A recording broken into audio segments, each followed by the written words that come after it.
e do Mestre Jesus, nosso divino amigo, luz de Deus nas nossas vidas e neste mundo. Nos reunimos, Senhor, com alegria para o estudo desta doutrina maravilhosa, a doutrina dos espíritos superiores que o Senhor nos envia, para que nós, como filhos de Deus, possamos compreender a vida, possamos compreender o objetivo da nossa estadia nesta escola planetária.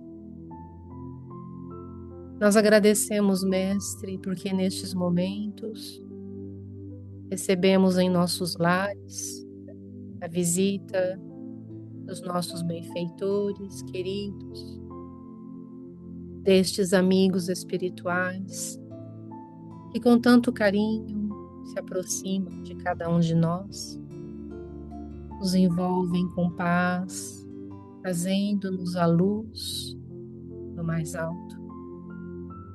Que estas energias positivas, Senhor, possam envolver-nos a todos, possam permanecer em nossos corações, trazendo-nos a tranquilidade e a alegria de estarmos na presença da luz. Nós agradecemos, Senhor, a oportunidade do estudo, do aprendizado, e pedimos, Mestre, que possamos aproveitar estes momentos, trazendo para as nossas vidas estes conhecimentos superiores, que a compreensão das leis de Deus nos ajude a transformarmos-nos, a nos tornarmos criaturas melhores. Fica conosco, Mestre, nos abençoe, nos inspire e nos proteja hoje para todo sempre. Que assim seja.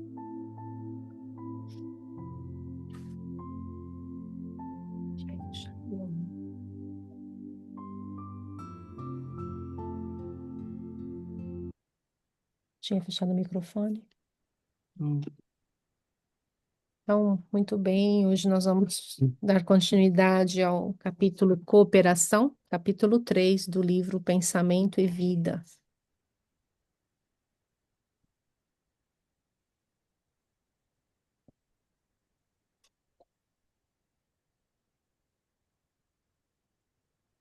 Então vamos lá, pessoal.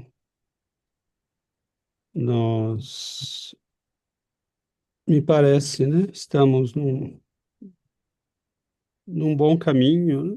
Tentando explorar ao máximo cada uma das lições de Emmanuel neste livro. E esta da cooperação também é uma, né, que nos coloca diante de várias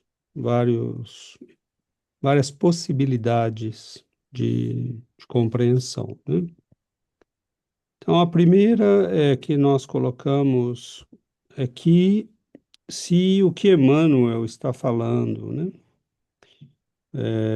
reflete realmente uma estrutura, o meu Emmanuel aí ficou com E minúsculo, né, se reflete realmente uma estrutura da realidade, do funcionamento do universo, né, se a cooperação é realmente essa coisa fundamental, essa realidade ela já pode ter sido também percebida pela ciência, né, no caso aqui também pela matemática do nosso tempo. Então, eu fui procurar levantar, né, quais são as teorias, algumas eu já havia ouvido falar, que corroboram de alguma forma o que Emmanuel nos colocou, né? Então, por exemplo, todo mundo já ouviu falar um pouco do autor dessa teoria, né, que é a teoria dos jogos, a Game Theory. E a ideia central dela é que ela estuda como agentes racionais tomam decisões interdependentes. Ou seja, quando o resultado de uma ação depende também do que os outros fazem. Cada jogador busca, jogador aqui tem o sentido de cada participante, cada agente, né? Não é jogador no sentido de time, embora poderia ser. Cada jogador busca maximizar seu ganho, mas precisa levar em conta o comportamento dos outros. E daí nasce a tensão entre competição e cooperação, né? Então, isto foi quem assistiu o filme, né? Uma Mente Genial com Russell Crowe, a história do Nash, né? Que é o ganhador do Prêmio Nobel, matemático, e que é o cara que elabora, um dos principais elaboradores dessa teoria, né? Então, os princípios fundamentais dela, um deles é interdependência, o sucesso de um depende das ações dos outros. Ele fala também em racionalidade limitada, ninguém tem informação total, então decisões são baseadas em previsões. Tem aquilo que se chama o equilíbrio de Nash, né, um estado em que nenhum jogador pode melhorar seu resultado mudando sozinho de estratégia. É como um impasse, né? É, não depende mais só das suas ações. A repetição e a reputação em jogos repetidos, a cooperação tende a surgir naturalmente, pois os agentes aprendem que ajudar agora traz benefício depois. E esse último ponto conecta diretamente com aquilo que nós entendemos como lei de causa e efeito, né? Que Emmanuel fala no texto. A cooperação é vantajosa tanto no plano ético quanto no matemático, como nós vamos ver, né? Quem ajuda hoje está ajudando a si mesmo, na verdade. Então, nós temos, né, aí o famoso dilema do prisioneiro, que faz parte, né, dessa teoria. E você pode imaginar, por exemplo, dois suspeitos, né, de qualquer coisa que são interrogados separadamente pela polícia, por exemplo. Cada um deles tem duas opções. Eles podem cooperar, né, ficar em silêncio, protegendo o outro, ou trair, né, delatar o parceiro para obter vantagem e se livrar. Então, eles estudaram, né, isso e nós temos as opções seguintes, né?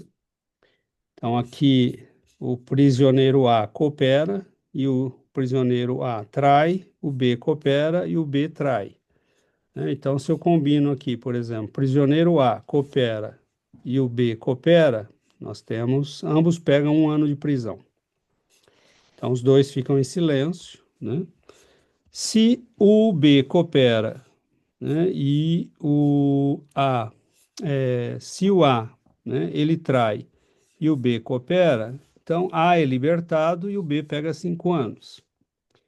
Se nós vemos, né, o A trai e o B trai, ambos pegam 3 anos, né? Se o prisioneiro B trai, né, o A pega 5 anos, porque ele coopera, e o B é libertado. Então, o que acontece nesse jogo, né? A escolha ideal para o grupo seria ambos cooperarem, que é a pena mínima. Mas por desconfiança, cada um teme ser traído e prefere delatar, né? O resultado, ambos saem pior, pegam 5 anos de prisão. Então, o jogo mostra que a cooperação é racionalmente vantajosa, mas exige confiança e empatia.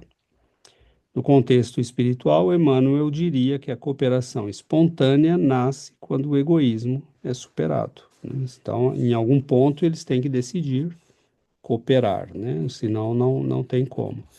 É interessante porque isto, né, não tem nada a ver com espiritualidade, né? Entre aspas. São teorias que nasceram, né, no contexto da matemática pura, né?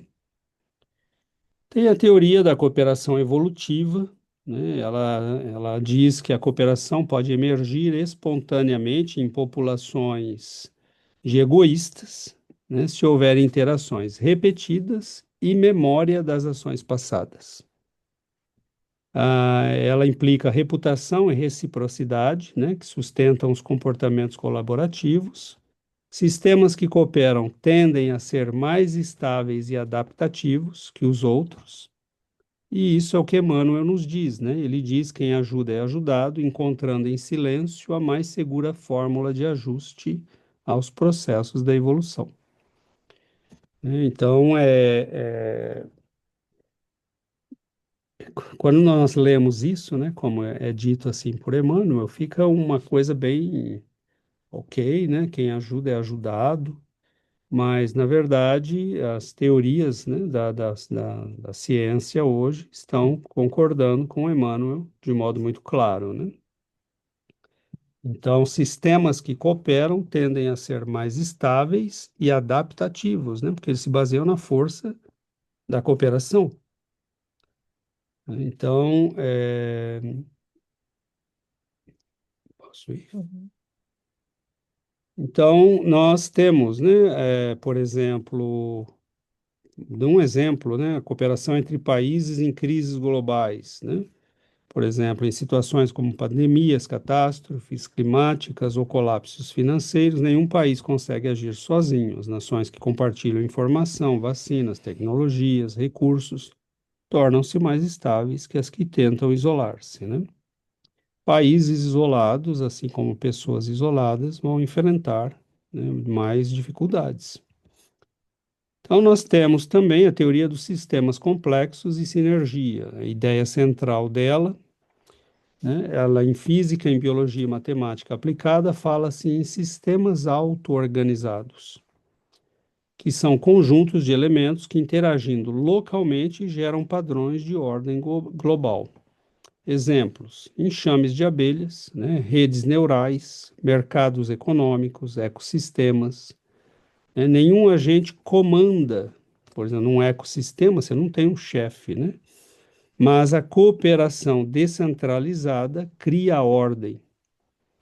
E os princípios, né, são interconexão, cada parte afeta o todo, a emergência, o comportamento coletivo surge das interações locais, a auto-organização, a ordem nasce de dentro, não de fora.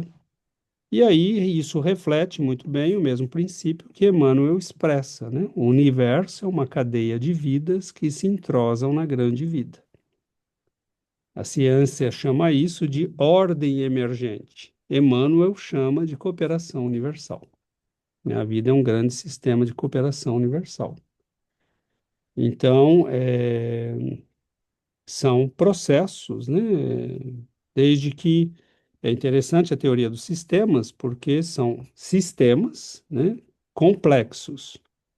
E a sinergia, né, essa troca constante, sistemas complexos, a sociedade é um sistema complexo, a economia é um sistema complexo, né, a família pode ser um sistema complexo. Né? Então, a gente tem situações em que, quando você tem, né, um sentido de colaboração, as coisas podem funcionar melhor, né?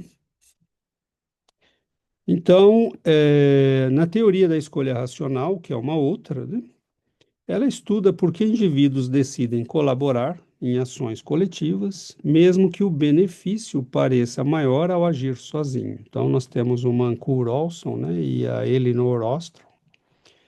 A Ostrom mostrou, né, Nobel de Economia de 2009, que comunidades podem gerenciar recursos comuns com sucesso quando baseadas em confiança, regras claras e reciprocidade, sem necessidade de imposição externa.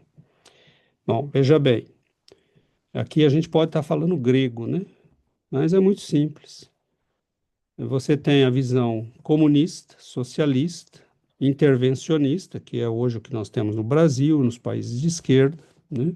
O Estado tem que gerenciar tudo, tem que estar presente em tudo, é imposto, enquanto que nos países que realmente funcionam, né, você deixa as pessoas livres, né, para que elas decidam, a iniciativa pessoal, a autorregulação, né? Então, elas podem gerenciar recursos comuns com sucesso, quando baseadas em confiança, regras claras e reciprocidade. Por exemplo, né, eu dou o exemplo, a gente dá o exemplo do Brasil, porque é o país que a gente acompanha de perto, mas podemos falar de vários aqui. né? Um país que não tem regras claras, que é o caso do Brasil, por exemplo, né? Cada dia tem uma regra nova. Uma família que não tem regras claras, cada dia o papai fala uma coisa, a mamãe fala outra, né? Não funciona, né?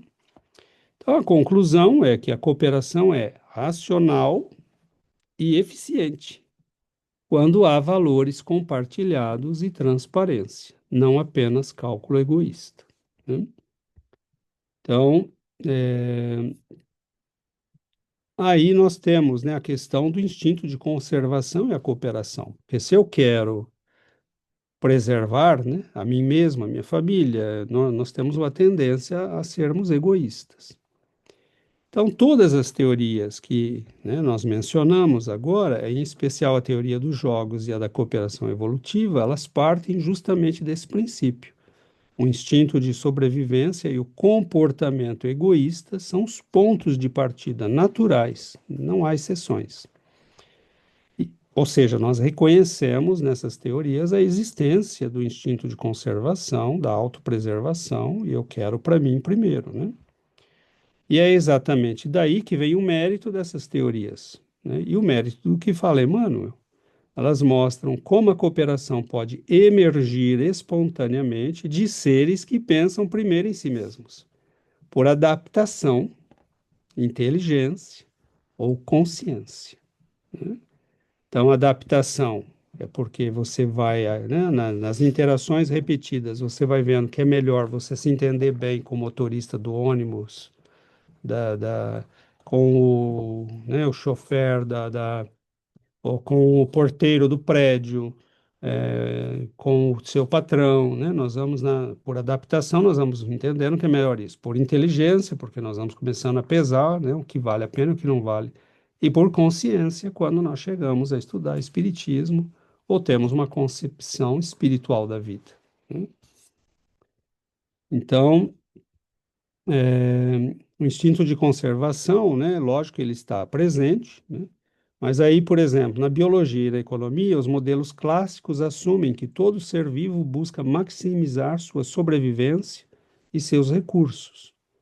Toda nação ou indivíduo busca vantagem própria. A cooperação, portanto, parece contraintuitiva, uma fraqueza diante do instinto competitivo. Essa suposição é o pilar da teoria dos jogos. Cada jogador, indivíduo, grupo, nação, tenta obter o melhor resultado para si e só coopera se isso também lhe for benéfico, né? Então, é lógico que isso tem que ser levado em conta, né? No entanto, o que a teoria descobriu é aquilo que Jesus já nos ensinou e nós já sabemos, né? O egoísmo isolado é ineficiente. Muitas vezes, egoístas podem cooperar, né? Não quer dizer que deixaram de ser egoístas, mas já estão cooperando porque percebem que isso é melhor do que não cooperar. Mesmo por interesse. Mesmo por interesse. Então, o famoso dilema do prisioneiro mostra que, embora o instinto de autopreservação leve à traição, cada um pensa em si, né? Esse resultado é o pior para todos. A racionalidade egoísta leva ao prejuízo coletivo e, por consequência, individual também. Ou seja, o modelo matemático comprova que o instinto de sobrevivência isolado é curto, né? Em visão, é míope. Com o tempo, os agentes aprendem que ajudar o outro também ajuda a si mesmo. Esse é o primeiro passo da cooperação racional, ainda egoísta, mas inteligente, né? Então, é quando nós já percebemos que, mesmo por egoísmo, é melhor cooperar, né? É melhor se entender bem com as pessoas. Então, a teoria da cooperação evolutiva, né, nos fala do egoísmo, nos leva do egoísmo à cooperação estável, né? Autores como Axelrod e o Smith aplicaram isso à biologia e à psicologia. Eles simularam, né, com computação, populações de seres egoístas e observaram como a cooperação pode surgir espontaneamente. Então, qual foi o resultado dessas simulações? Em ambientes repetitivos, onde os indivíduos interagem várias vezes, os que cooperam a longo prazo sobrevivem mais do que aqueles que são puramente egoístas. Isso acontece porque a cooperação cria reputação, né? Você sabe que pode contar com o outro. confiança e reciprocidade. Bom, ele fez isso para mim, ele não quer me roubar, ele não quer tirar nada de mim, mas peraí, eu posso também cooperar, né? Então, um exemplo que isso aumenta as chances de sobrevivência coletiva. Ou seja, o instinto de autopreservação evolui para incluir o outro. A mente percebe que a segurança individual depende da estabilidade do grupo, né? Nós começamos a perceber que é melhor que todos estejam bem, né? Aqui são alguns livros, né? Depois, se né, alguém quiser, tem um aqui que eu li quase todo, né? Que é esse primeiro, a opção beneditina, porque eu me questionei sobre o seguinte, né? Tem uma tendência agora de retornar às ideias de comunidades, né? De cooperativas. A gente tem, né? Exemplos aqui no Canadá, e o autor desse livro, né? O Rod Dreher, ele fala, né? Tem em português esse livro. E ele propõe, né, que ele diz que diante das ameaças que nós estamos vivendo socialmente, as ideologias que estão presentes na sociedade, a violência aumentando, ele diz que nós vamos ser, talvez uma solução seja nós começarmos a criar comunidades cristãs, intencionais, né, inspiradas na vida monástica e nas regras de São Bento, como resposta, um pouco com o que aconteceu no Império Romano, né, lá para o século IV, quando muitos nobres e pessoas que queriam viver uma vida em paz começaram a deixar as grandes cidades e começaram a criar comunidades, né? Lógico que nós não íamos criar vida monástica, né? Mas seriam comunidades baseadas na cooperação. Por exemplo, essa semana eu vi aqui no meu trabalho, soube de um organismo em que as pessoas estão trocando, chama Cor do Herri, e você troca trabalho. Por exemplo, você é pintor, você vai pintar a casa de alguém, mas você precisa de um mecânico. Então você trabalhou 7 horas na casa de alguém, você tem 7 horas de crédito, né? O bônus horas, né? De nosso lar. Né? A sociedade de nosso lar é uma sociedade baseada na justiça do trabalho, né? Você tem que ter bônus horas para comprar casa, né? Para ter acesso a cursos. Ou seja, não tem vida fácil nem no plano espiritual. Mas, né, essa lógica vai ter que chegar na Terra também, né? Então, em síntese, né, as teorias científicas, elas não negam o instinto de sobrevivência, elas o assumem como ponto de partida. Mas mostram que, com o tempo, o egoísmo se torna irracional, porque destrói o ambiente de sobrevivência. E a verdadeira inteligência, que seja biológica ou espiritual, reconhece que a cooperação é a forma mais elevada de autopreservação. A que inclui o outro no círculo do eu, né? Então, aí, né? Se ninguém dormiu ainda, nós podemos passar para a próxima etapa. Então, é isso, né? É muito interessante. Nós lemos um texto de Emmanuel, parece um texto cifrado, né? Esse texto de Emmanuel, ele é escrito como algo que você precisa, realmente parece aquelas bonequinhas ucranianas, né? Russas. Você vai tirando uma, tirando outra, tirando e não acaba nunca, né? Então, porque é escrita com profundidade, né? E, na verdade, reflete realmente leis espirituais. Então, essa questão da cooperação é, na verdade, o segredo, né? Agora, o que é que nos leva à cooperação, né? Esse é algo que nós vamos ter que discutir, né?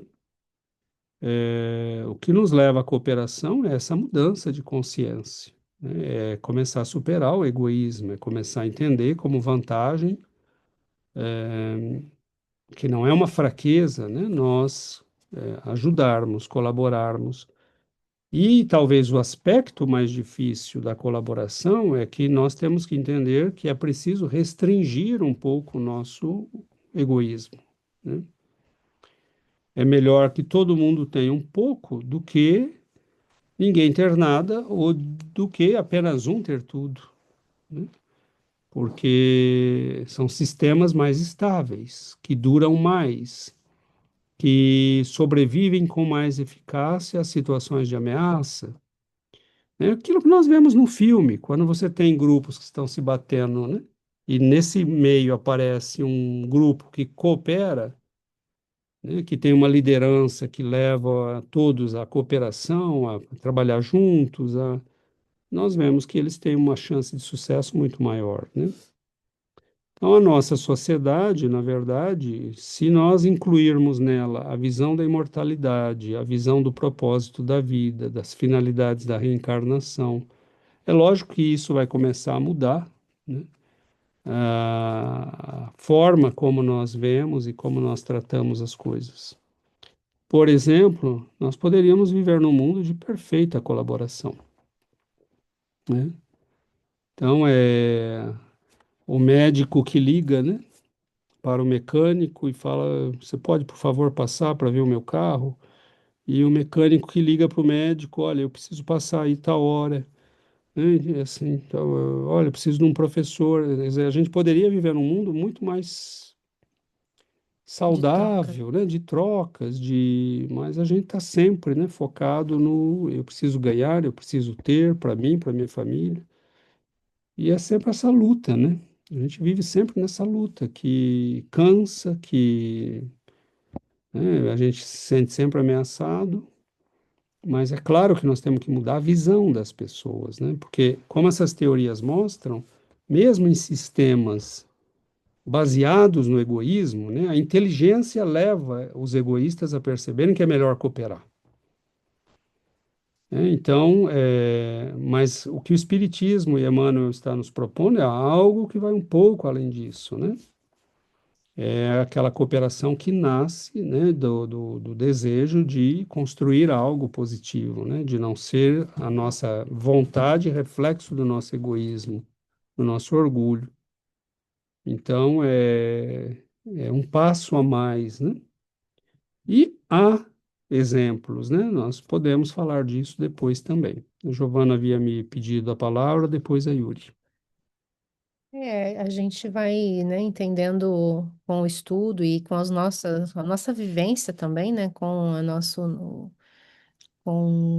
nossa vida em família, a nossa vida profissional, que não tem como, né, fazer tudo o que a gente tem a fazer de forma individual, né, individualismo. A gente trabalha num departamento, por exemplo, eu posso fazer a minha parte, mas existem tantas outras coisas a serem feitas que se eu tiver que fazer tudo sozinha, eu não tenho condições de fazer, né? E é a mesma coisa numa casa, numa família.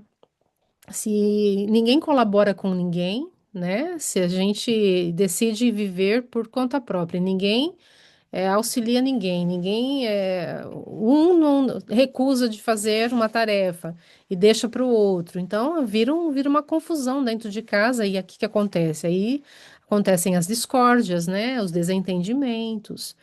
Então, o processo de cooperação, de colaboração, ele combate, né, o egoísmo, porque você passa a olhar para o outro, porque o outro também tem que olhar para você. Então, quando a gente está num processo de cooperação, né? O egoísmo naturalmente, ele é combatido, ele é superado, porque você, para viver em grupo e viver com cordialidade, para viver com harmonia, é preciso que um colabore com o outro, né? Então, a gente, para cooperar, para cooperar é preciso saber escutar, né? Saber, né, ver as necessidades do outro. É preciso ter paciência. Então, tudo isso na cooperação, tudo isso se desenvolve, né? A paciência, a compreensão que as pessoas têm limites e que nós temos limites, né? A Tolerância. tolerância, né? Então, viver em sociedade é um exercício de cooperação, né? Porque o que acontece quando as pessoas se isolam? As pessoas quando se isolam, o crescimento é muito mais difícil. Então, por isso que nós vivemos em sociedade, porque o objetivo principal é o nosso desenvolvimento, né? E vivendo com os outros e vivendo de forma cooperativa, nós contribuímos e os outros contribuem conosco. Porque se os espíritos mais elevados, por exemplo, se recusarem a colaborar conosco, a gente não aprende com ninguém, né? Então, aquele que sabe mais colabora, coopera com aquele que sabe menos. Então, é nisso é nessa troca, né, de colaboração e cooperação que o aprendizado vai se fazendo, né? Então, é muito rico, né, o capítulo, porque ele fala também nesse sentido, isso na nossa vida prática, mas ele fala também, na minha interpretação desse capítulo, ele fala também sobre a vontade, né, sobre que a vontade é uma força, né, e se referindo ao capítulo anterior, que a vontade ela é o capitão, né, da nossa evolução, das nossas forças, é ela que comanda, mas ela precisa da colaboração e da cooperação de outras forças, né? Então, no meu entendimento do coisa, ele diz, né, que a vontade é o capitão, e o capitão é o que é? É aquele que dirige, é aquele que conduz, né? É aquele que decide os rumos da nossa evolução. Porque é a nossa vontade que nos dá a força de agir, né? É o querer, é seguir em frente, é se colocar em ação. Mas se a vontade não tiver disciplina, né? Se ela não tiver a cooperação de outras forças, ela pode se perder, né? Então ele vai falar no texto, sobre a ponderação e sobre a lógica, né? Porque que são os assessores da vontade, porque a ponderação ela impede ações impulsivas. E a lógica nos ajuda a analisar e a decidir com clareza. Então, a vontade sozinha, ela pode muito pouco. A vontade, ela conduz, mas se ela não tiver a cooperação de forças, que vão agir em forma colaborativa, né, ela pode se perder. Né? Então, também tem nesse sentido, né, as forças dentro do indivíduo. Tem as forças externas, que é a nossa vida exterior, né, a nossa vivência com os outros, em sociedade, mas existe também a colaboração de forças internas no indivíduo, né? Porque à medida em que a gente se desenvolve, essas forças elas colaboram umas com as outras para nos conduzir ao crescimento espiritual, ao nosso desenvolvimento espiritual. Então, existe em todos os sentidos, né, a lei da cooperação, né? Depois eu posso voltar e Perfeito. Obrigado, Giovana. Yuri? Oi, boa noite. Eu queria fazer uma referência ainda com uma questão do Livro dos Espíritos, quando Kardec nos fala da lei da sociedade, na questão 766 e 767, quando Kardec pergunta exatamente isso, se o isolamento absoluto é contrário à lei natural. E a espiritualidade responde sim, visto que os homens buscam a sociedade instintivamente. Então, assim, e na primeira pergunta também, se a vida social está na natureza, a espiritualidade responde sem dúvida, sem nenhuma dúvida, Deus fez o homem para viver em sociedade. Então, assim, não, é uma necessidade intrínseca em nós, está na nossa natureza. Esse isolamento é ir contra a nossa própria natureza.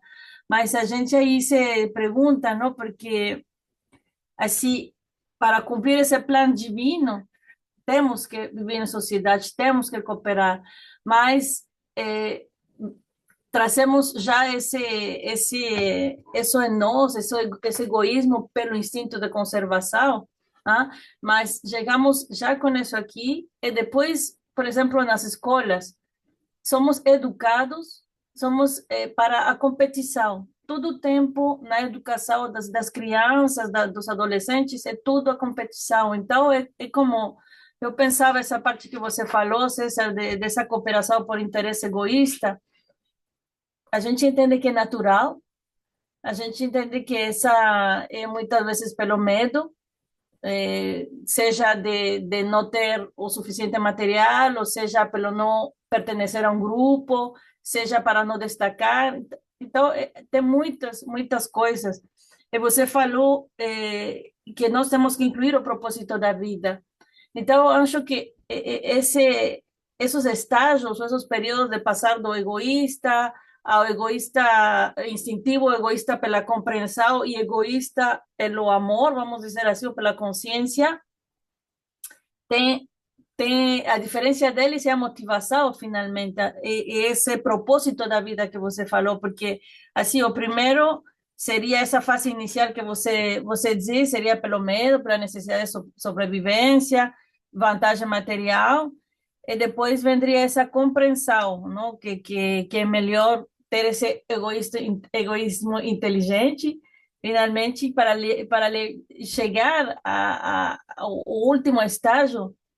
Acho que precisa muita maturidade e crescimento moral para chegar no dizer que o amor ao próximo, a fraternidade, a caridade, porque aí a caridade é indispensável nesse estágio, mas precisa muito tempo, não? Muita mudança, muita consciência, porque eu vejo meu filho, ele sempre, eu sou melhor, não sou que ele, eu fiz isto melhor, e assim, como essa cultura da competição é muito forte no nosso mundo. Então, esse instinto de conservação que está tão forte é natural pela educação que recebemos, mas é isso, que é natural, está na natureza. Pensava nas formigas, nas abelhas, Emmanuel fala, não está a maquinária, o filho.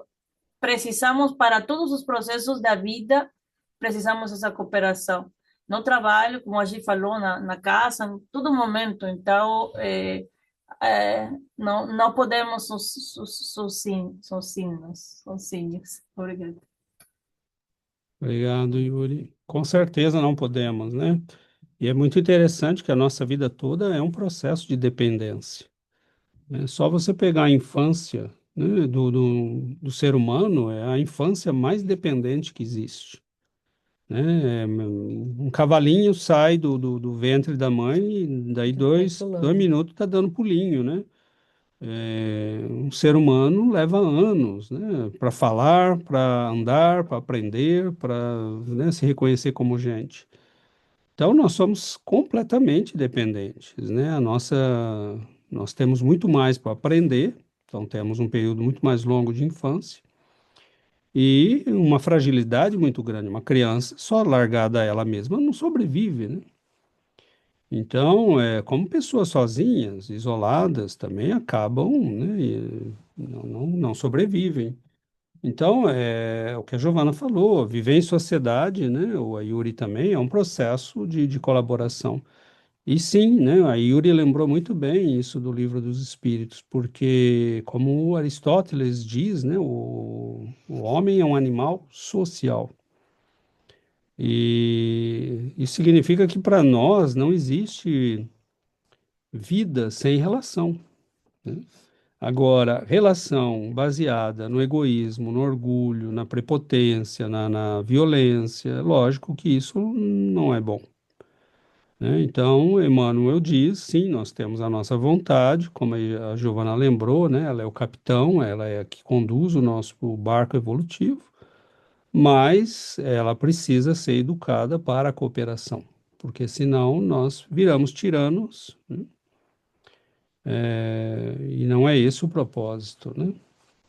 Então, É mal aplicada, né? exato. E nós vemos que no mundo em que nós estamos, o mundo em que nós estamos hoje, em grande parte, é um produto da cooperação, né? Você vê as redes de trabalho, né? As redes de logística. Você tem uma empresa que produz parafuso, né? Ela precisa de trabalhadores, os trabalhadores precisam de botas, precisam de matéria-prima, precisam de maquinário, né? Precisam de caminhões que trazem as coisas, que levam as coisas, de aviões, de bancos,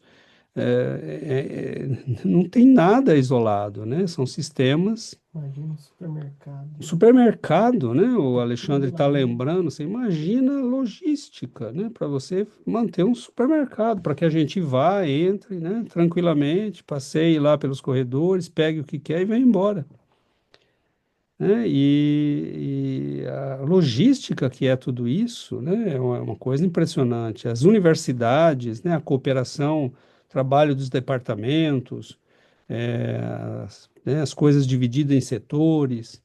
Nós estamos vivendo num mundo que não funcionaria sem a cooperação, mesmo que ela seja baseada no egoísmo inteligente, né? No interesse, na competição para ser melhor que o outro, né? Agora, imagine quando nós chegarmos à maturidade de cooperarmos para obtermos juntos, Por né? amor. Por amor, por sucesso. Olha, nós queremos obter sucesso na cura dessa doença, né? Ah, mas tem 10 doentes no planeta. Não interessa, A gente já teria todas as né? coisas. A gente já teria praticamente tudo, né? Então,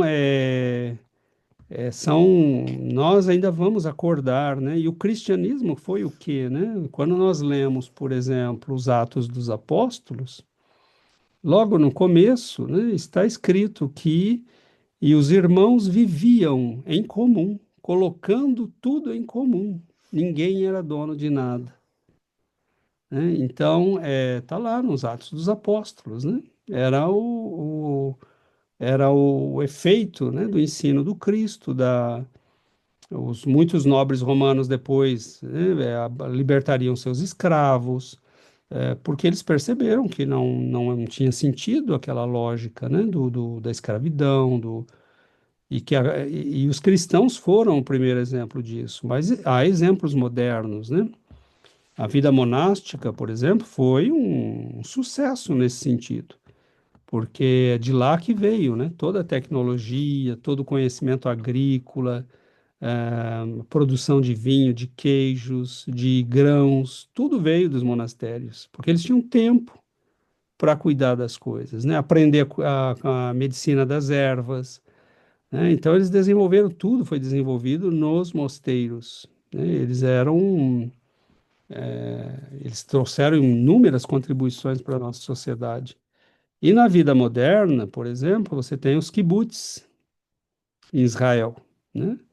O Estado de Israel a colonização foi baseada na criação de kibbutz, e eram aldeias, né, que as pessoas vinham para viver, trabalhar, ninguém era dono de nada, tudo era dividido, a produção, cada um colaborava com. Você é professor, você vai ensinar, mas você tem que trabalhar também no campo.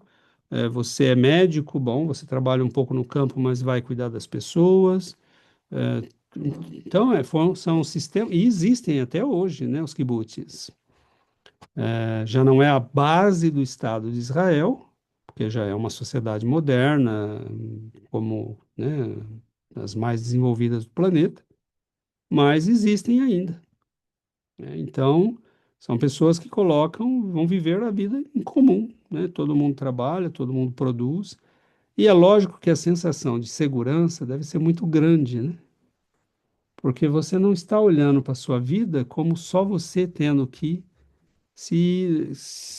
lutar, né, pela sobrevivência da sua família, do seu grupo. Você sabe que está num grupo, né, que se protege, cuida, né, cada um oferece o melhor. Então, as decisões são tomadas em assembleias, né? E é lógico que essas são experiências, né? E há um educador,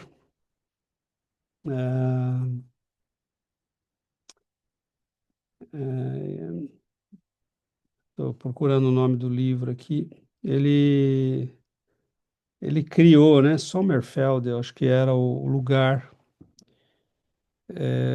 Ele escreveu um livro, ele falava, né, de uma escola que era governada pelos alunos, né? Então, eles chegaram a experimentar isso na Inglaterra, né? Então, um aluno que não queria fazer nada, a classe se reunia, né, para dizer, mas olha, não dá, você não coopera, você não faz nada. Obrigado, Adriano. Você não faz nada, então eles decidiam a punição em comum, o que ia ser feito, né? Obrigado. Então, é muito interessante, porque há experiências, né? Mas quase sempre essas experiências vão fracassar porque elas fazem face a um mundo que em volta não é assim, né? Então, nós estamos experimentando essas formas, né? E como a Yuri disse, na escola, né, nós aprendemos mais a ser egoístas, né, e a pensar em nós mesmos do que no coletivo. Então, é preciso mudar tudo isso, né? Mas mesmo no sistema competitivo, né? De alguma forma, por exemplo, a Yuri deu o exemplo do filho dela no futebol, né? É, ele não pode jogar sozinho, ele Exato. precisa da colaboração da equipe. Porque sozinho ele não tem como correr o campo inteiro e fazer o gol e ser goleiro. Então, mesmo sendo competitivo, não, você não pode ser atacante e goleiro ao mesmo tempo, né? Cada um tem a sua função no para equilibrar tudo, a força, né? Agora, quando todos os jogadores, né? Todos os que estão implicados, a vitória, né? A fazer ganhar, né? Então, todos vão fazer o melhor de si para ganhar um jogo. Então, esse é o equilíbrio, né? Porque quando Emmanuel fala que a cooperação espontânea é o supremo ingrediente da ordem, né? Então, o supremo quer dizer é o máximo, né? Então, para que exista ordem, para que exista paz, né? Para que exista controle das coisas, é preciso de colaboração, né? De cooperação. Porque quando a gente colabora, os conflitos diminuem, né? Se existe uma cooperação espontânea, não existe mais disputa, né? Existe colaboração e aí acontece o equilíbrio, né? A harmonia do grupo, né? Então não é aquele que quer aparecer mais que o outro, porque entende que cada um tem a sua função no jogo, né, na sociedade, e cada um coopera com o melhor de si, né? Então as pessoas se fortalecem, né? Ou as amizades se fortalecem, porque deixa de existir a competitividade. Então aí o equilíbrio, né, nas relações. Então tudo tende ao a harmonia, né? Então mas isso é uma força a ser desenvolvida, né? Porque você aprender a colaborar sem o egoísmo ou sem o orgulho, né? Porque a gente, quando é criança, precisa dos pais, precisa, né, do amparo de um adulto. Mas à medida em que a gente cresce, em que a gente vai ganhando forças e autonomia, aí começa o egoísmo, o orgulho, né? Porque se a gente tivesse sempre a sensação de criança, de que existe a necessidade da colaboração dos outros, a gente viveria, né? Uns colaborando com os outros e numa forma de vida tranquila e pacífica. Bom, é esse, né, o processo. Nós não temos essa frase, né, que a Giovana leu, né? É o supremo, né? A cooperação, Espontâneo, é o supremo ingrediente da cooperação espontânea, né? Porque no sistema que nós vivemos há muita cooperação, entre aspas, né? não Não espontânea, né? espontânea. Você é obrigado, né? Então é por isso que nós vemos tanta má vontade, né? O funcionário que, né, não faz questão de não, né, fazer tudo pela metade, o sujeito que se ninguém está olhando, ele vai, né, fazer as coisas mais ou menos. E Emmanuel diz, né, a cooperação espontânea é o segredo da harmonia na sociedade e na vida, né?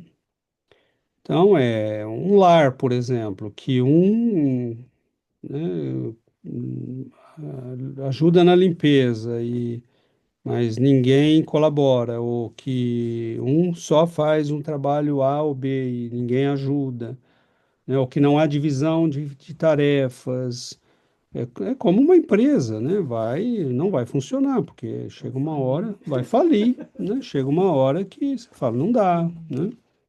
Então tem que haver cooperação, tem que haver diálogo, né? Para que tenha, a Giovana falou do que precisa, né, para ter cooperação. Um dos elementos é diálogo, por exemplo, uma família que não há diálogo, as chances de falência são grandes, né? Como numa empresa que não tem reunião, que não tem direção, que não tem, né? Então, são processos que nós precisamos ir entendendo, né? E talvez uma das coisas mais importantes é quando nós entendermos que a cooperação verdadeira, né, aquela em que nós espontaneamente colaboramos, participamos, queremos que todo mundo cresça, isso é muito positivo para nós, né? Então, eu às vezes fico pensando, né? Você vê que às vezes a gente tem ideias, mas você fala, ah, deixa quieto, já é assim, né? Por exemplo, passa o caminhão de lixo aqui no nosso quarteirão, né? Então, ele pega o lixo compostável, né? Ele para na frente de cada prédio para pegar o latão de lixo, né?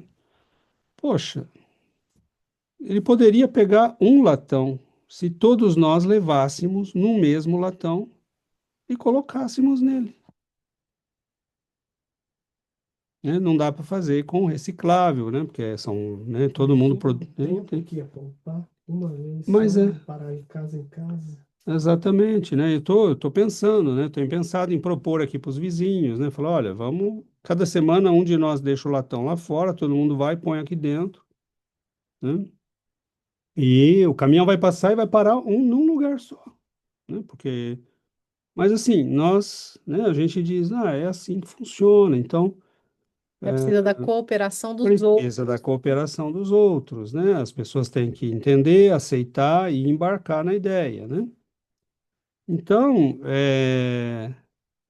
mas é assim que as coisas mudam, né? Vamos tentar, é uma experiência sociológica, vamos tentar Mas fazer. assim, mas essa vida em colaboração, né? Como é importante a colaboração de todos, né? Porque basta uma pessoa que se coloque contra algo, não funciona, né? Fica muito Então fica difícil. muito difícil, cria desavenças, né? Cria conflitos dentro, não importa onde, né? Uma pessoa que decide que não faz parte do grupo e que não quer colaborar com o grupo, tudo desanda, porque vai gerar conflitos, vai gerar discussões, né? Eu falo do meu trabalho, eu faço aqui dentro de casa, né? Se uma pessoa se nega, né, a A colaborar com os cooperar outros, a cooperar, já fica difícil. a vida fica muito difícil, né? Nós temos, né? É muito interessante porque o que foi nós mostramos, né? Com essa questão das teorias da ciência, ele já está na cara, né? Para a ciência do mundo que, bom, cooperar é melhor. Sistemas cooperativos ganham muito mais do que sistemas não cooperativos. Mas essa ainda é uma lógica baseada na competição, né? No ganho, no... Então, por exemplo, você pega as universidades. Poxa, eu fiz recensão de documentação, né, para projetos na universidade, e, mas você vê, assim, que os projetos técnicos, científicos, né, na área de química, engenharia, tudo, eles contam, mas escondem, né? Porque existe um mundo de competição nessa área toda, né? Toda tecnologia é dinheiro, né? Então, você partilha conhecimento, mas não partilha, né? Então, é um meio termo, é complexo, né? Então, nós não estamos realmente ainda trabalhando em cooperação. Imagina com o que nós temos de inteligência, se nós já não teríamos resolvido, por exemplo, o problema da agricultura no mundo, produzindo alimentos mais que suficientes para todos, né? Será que nós já não teríamos resolvido o problema da educação, né? Continentes inteiros, como a África, que tem, né, uma miséria extrema e uma vida, né? Nós não precisaríamos ter essas ondas de imigração que estamos tendo na Europa, né? As pessoas teriam trabalho, escola nos lugares que vivem. E eu lembro, né, do período que eu tive um mês lá em Moçambique, né, o pessoal reclamando de uma grande empresa brasileira que tinha no, que estava lá e que, assim, não, né? Não via essa empresa investindo na comunidade, criando cooperação, né? E é o que fazem as empresas dos Estados Unidos, Canadá, da Europa, quando vão para esses lugares do mundo, né? Exploram, exploram, exploram, aí aquilo tudo gera, né, no fim, muita violência, crime, e, e eles poderiam, né, investir, melhorar essas populações, criar postos de saúde, né, escolas para as crianças, porque há dinheiro mais que suficiente, né? Por exemplo, grandes empresas que exploram minas de diamante na África, né? Poxa, né? Você não pode criar nessas cidades lugares Mas ainda é a visão humana, né? Centrada na competição, no ganho, no egoísmo. Oi, Yuri. Estava pensando na questão da educação moral, como é tão importante, não? E Kardec fala, não, que é isso, educação moral é a base para a regeneração social. E se a gente pensa, já existem modelos, por exemplo, eu estava pensando nas pessoas na China, que eles têm as crianças na escola, eles limpam a escola, recolhem todo, tem esse modelo que acho que leva a todos a essa cooperação, não, para bem-estar de todos da escola, mas como essa educação vem acompanhada da disciplina é necessária, não? Como a disciplina é fundamental e a questão da responsabilidade. Então, esse como que esse conjunto, não, educação meu Deus, eu perdi. Me ajude.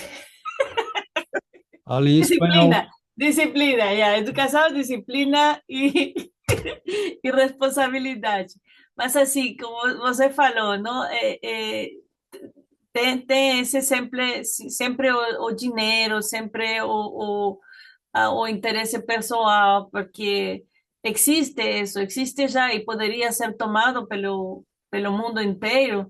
Quando a gente vê as pessoas asiáticas, eles são muito educadas, eles têm as pessoas que eu conheço, têm esse bom senso, essa forma de viver que é muito, acho que é muito bonita, não? Pela educação que eles receberam.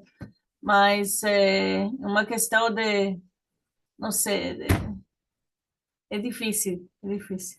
Não, eu acho que é isso mesmo. São culturas que têm, né? Eles compreendem, né? Que ah, no caso da China, por exemplo, né? Eles têm uma visão coletivista, né? Da sociedade, baseada nas ideias comunistas. Mas, em parte, isso funciona, né? Porque eles sabem que as pessoas precisam ser educadas para isso, né? Então, elas não podem pensar só nelas, elas precisam entender que elas são partes de um sistema, né? Com a inserção do capitalismo na China, nós estamos vendo que isso está começando a correr risco, né? Porque tem o lado bom, que é a competitividade, valorizar o indivíduo, mas ao mesmo tempo, né? Não tem a base moral que precisa para que isso seja ainda, né, também uma contribuição à coletividade. Agora, são sociedades que valorizam muito, né, a formação, o respeito. O Japão, né? O Japão é uma sociedade extremamente respeitosa, né, do professor. E a China também, ainda é, né? As crianças limpam a Sim, escola. limpam a escola, participam, ajudam na cozinha, a servir, né? Então é muito bonito, porque são sociedades que mostram, né, que ordem, respeito, disciplina, né, agora Eles cuidam dos idosos. cuidam, né, há todo um trabalho de cooperação social, né, limpar os lugares. Ninguém vê isso como uma humilhação ou fazer menos, fazer de você menos do que os outros. É, na verdade, algo nobre, né?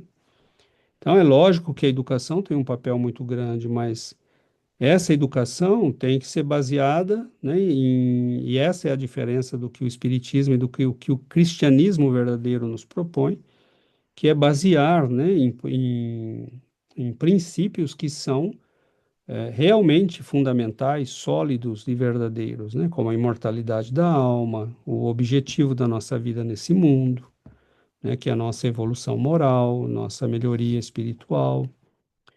Então, esses valores cristãos que estão na base dessa nova vida, eles não são justificáveis na sociedade que nós temos atualmente. Não há uma lógica para justificar isso, enquanto que o Espiritismo oferece essa lógica. Né? Então, por que que eu vou dizer para uma criança? É por isso que não funcionam os projetos nas escolas. Né? Você faz a criança participar de um projeto para melhorar o meio ambiente, mas ela quer comprar no dia seguinte, ela quer ir com os pais no shopping para comprar, né, tudo que não precisa. Né? Então, é uma contradição. Né? Porque, isso é um projeto da escola para parecer bonito, mas eu não vou mudar nada na minha vida, nada no meu conforto, nada no meu comportamento. Né? Então, Esse é o desafio, né? esse é o A desafio. mudança no comportamento. Agora, tem o papel do exemplo, o papel da mudança de visão das coisas. Enquanto nós tivermos uma visão materialista, é claro que isso será muito difícil, né? Terá que se basear no egoísmo cooperativo inteligente, né? Até onde é possível ir com isso. E chegará ao ponto em que nós vamos ter que aprender, né, que não funciona. Mas é isso. Acho que nós tínhamos essas, né, a gente espera, né, que seja algo interessante, porque me parece que Emmanuel, né, não está falando sozinho, né, nem está falando algo que Emmanuel falou, escreveu essa lição bonitinha sobre cooperação. Eu acho que ele está Né? falando que a gente tem que desenvolver isso, né? Como ser humano, é uma força que precisa ser desenvolvida e aprimorada, né? Porque a gente já está, de alguma forma a gente colabora, né? De alguma forma a gente coopera. Mas na nossa situação espiritual ainda é preciso isso precisa ainda, né? Ser maior do que já é, Tem que né? ser adquirido ainda, Porque né? quando ele começa no texto, né, na primeira frase do texto, ele fala: para que alguém dirija com êxito e eficiência uma empresa importante, não lhe basta a nomeação para o cargo. É preciso, né, êxito e eficiência. Então, acho que no processo evolutivo, a gente precisa. Êxito é chegar, né, obter um objetivo, é obter o que se Conquistar. espera, né, a conquista. Então, no processo evolutivo, nós queremos o êxito, né, de nos desenvolvermos espiritualmente. Mas isso pode ser feito rápido, né, ou pode demorar muito tempo, né? Então, aí que está a eficiência. Como que a gente vai, né, obter o êxito? A gente pode fazer isso, né, aproveitando as oportunidades, aproveitando os recursos e as bênçãos que nós recebemos e fazer com que esse desenvolvimento aconteça de forma mais rápida, com eficiência. Senão, se a gente não aproveita, a evolução vai acontecer de alguma forma, mas pode levar muito tempo, né? Se nós não aproveitarmos os recursos. E a cooperação é uma força, né, a ser desenvolvida e que vai colaborar, né, com esse crescimento espiritual. Nós cristãos somos chamados, né? Espíritas cristãos somos chamados a começar a dar o exemplo disso, né? Então, onde pudermos, com quem pudermos, da melhor forma que pudermos, né? Colaborarmos com Cristo, né? Colaborarmos, né? Colaborarmos e cooperarmos para que isso seja uma coisa que comece a ser normal, né? Então, é muito bonito, por exemplo, o trabalho espírita que nós vemos, né, no Brasil, por exemplo, né, em todo centro procura fazer um trabalho social, né, muitos abrem instituições, creches, asilos, né, e então nós vemos, e esses lugares são mantidos por um trabalho voluntários, muita gente participa, colabora, né, então nós vemos que funciona, né, funciona, realmente funciona. Mas é algo que precisa ainda ser adquirido por todos nós e pela nossa sociedade, né? Para que vocês tenham mais ou menos uma ideia do percurso, nós vamos fazer, né, ainda 2 módulos. Um vai ser sobre a educação da vontade, porque é muito interessante falar em cooperação, mas como é que a gente faz, né, para cooperar? Esse três, nesse...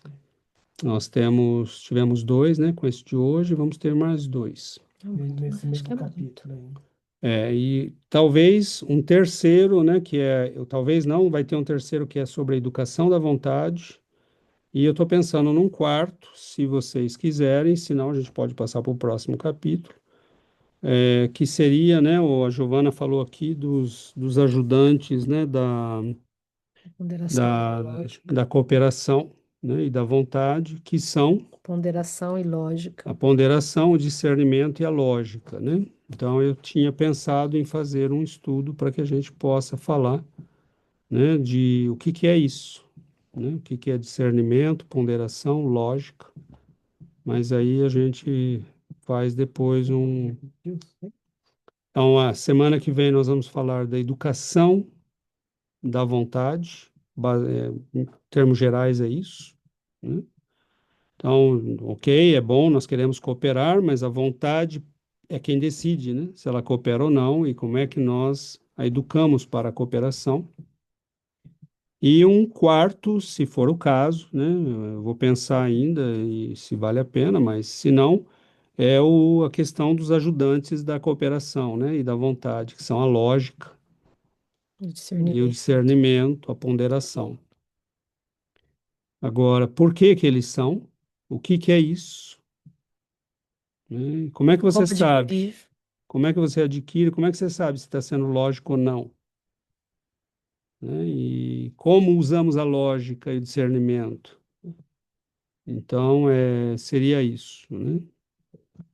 Eu imaginei fazer esse capítulo num encontro só,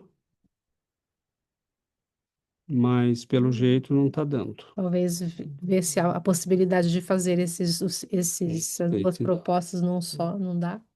Então, se não der, a gente faremos mais dois. Ninguém tem pressa, né? Se alguém tiver com pressa, ele fala. Porque eu estou curiosa para os outros capítulos. É, Mas é isso. Já avançando. está bom então. Por hoje está bom. E a gente finaliza então. Nessa questão da lógica, por exemplo, vocês vão ver que a gente vai bater no muro, né? Todo mundo acha que é lógico, mas será que é mesmo? Tirando a Yuri.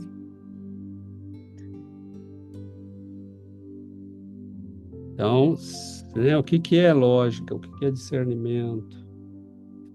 E tem um livro, a Vera Gabas, onde está a Vera Gabas? Tem um livro, Vera, que eu vou usar alguns pedaços dele, que se chama Lógica de Port-Royal. E é fantástico, é um livro a Vera sabe do que eu estou falando, é um livro do século XVII, 1600 e pouco, mas é impressionante o que aqueles indivíduos escreveram sobre o que é ser lógico, racional, para que serve a razão, é muito bacana. Então, deixamos aqui um gostinho de, como é que falam? O que está por vir? Você belisca, tira gosto, né? Um tira gosto. Quero mais. Então vamos lá, vamos fazer a nossa prece, finalizar por hoje.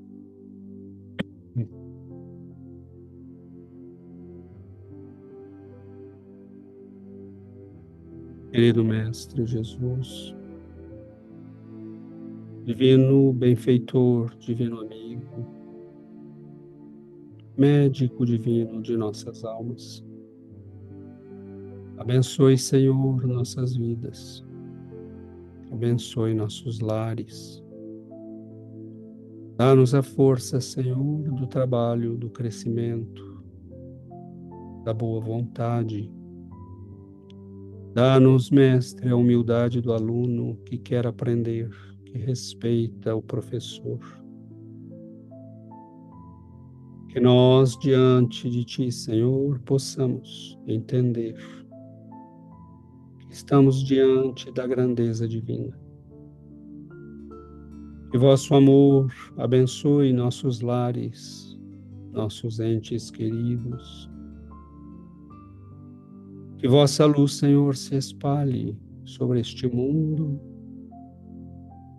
Tem tanta necessidade de luz e amor. Que o Senhor nos abençoe, nos fortaleça, nos guarde em segurança no trabalho, no estudo, no cumprimento de nossos deveres. Fique conosco, Senhor, hoje e sempre. Que assim seja, Mestre.